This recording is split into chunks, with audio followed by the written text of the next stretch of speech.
مہینہ ذوالحج کا مہینہ ہے، سال ختم ہو رہا ہے، یہ حج کا مہینہ ہے، اور حج میں بھی اللہ تبارک و تعالی بندوں کو اعمال کی طرف متوجہ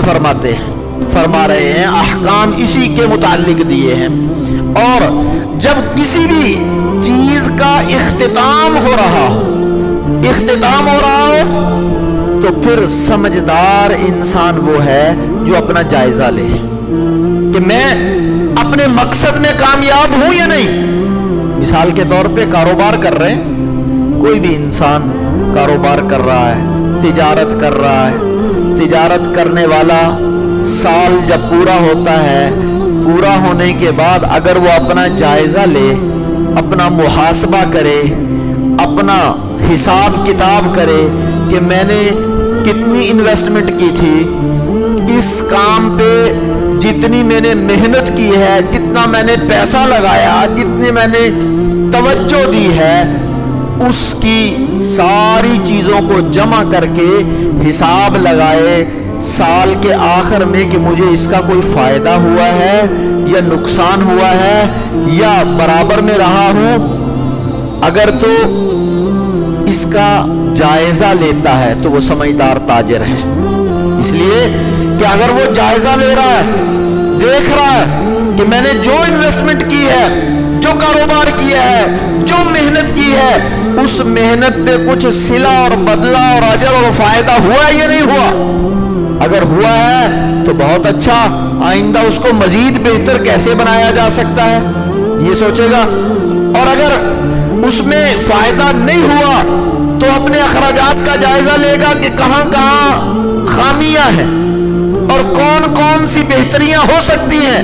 کون کون سے کام میں کر کے اس کام کو اچھا چلا سکتا ہوں، وہ جائزہ لے کر اس کام کو اچھا کر لے گا۔ اگر خدا نخواستہ نقصان ہوا ہے تو اس نقصان کا بھی جائزہ لے گا کہ کن اسباب کی وجہ سے مجھے نقصان ہوا ہے، کون سے اسباب ہیں، کون سی وہ چیزیں ہیں جس کی وجہ سے میرا کاروبار نقصان کی طرف جا رہا ہے۔ تو یہ جب وقت پورا ہوتا ہے، سال پورا ہوتا ہے، مہینہ پورا ہوتا ہے، اگر تاجر اپنی تجارت میں اپنا جائزہ لے کر آئندہ کا لائحہ عمل طے کر لے تو وہ سمجھدار تاجر سمجھا جاتا ہے، وہ اچھا ذہین اور فطین تاجر سمجھا جاتا ہے۔ بالکل اسی طرح انسان اللہ تبارک و تعالی نے بہت تھوڑے وقت کے لیے، مختصر وقت کے لیے اس دنیا میں بھیجا ہے، تو اگر یہ انسان اپنی زندگی کا جائزہ لے کہ میرا یہ سال گزر رہا ہے، پورا ہو رہا ہے، میں نے اپنا یہ سال کیسے گزارا ہے، صحیح گزارا ہے، نہیں صحیح گزارا، اس کے اندر کتنی کمیاں کی، میں نے اپنے لیے آخرت میں کیا کیا کچھ تیار کیا ہے، میں نے اس سال میں آخرت کی اس کھیتی میں سے میں نے کتنے کے پھل تیار کیے ہیں یا کر سکتا تھا، نہیں کیے، تو یہ اپنا جائزہ لینا ضروری ہے۔ اگر جائزہ لیں گے تو فکر پیدا ہوگی، آئندہ کے لیے اعمال کے لیے جذبہ پیدا ہوگا،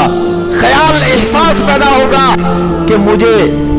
جہاں جانا ہے اور جہاں رہنا ہے اور ہمیشہ کے لیے رہنا ہے۔ دیکھیے جتنے مذاہب ہیں، وہ یہودی ہوں، نصرانی ہوں، عیسائی ہوں، کتنے، ان سب کا ایمان ہے کہ مرنے کے بعد زندگی ہے، مرنے کے بعد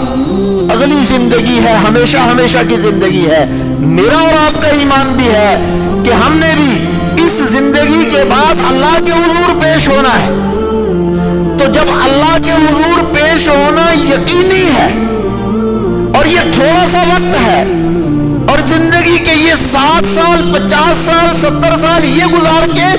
ہم نے اصل اللہ کے پاس جانا ہے، تو ہمیشہ ہمیشہ رہنے کے لیے جہاں جانا ہے اس کے لیے میں نے اور آپ نے کیا انتظام کیا ہے، کیا تیاری کی ہے، کیا اس کے لیے فکر کی ہے، کیا اس کے لیے محنت اور کوشش کی ہے۔ یہ تھوڑا سا اپنے گریبان میں جھانک کے دیکھیے، میں بھی اپنے گریبان میں جھانک کے دیکھوں، آپ بھی اپنے گریبان میں جھانک کے دیکھیں، ہم میں سے ہر ایک اپنے گریبان میں جھانک کے دیکھے، اس لیے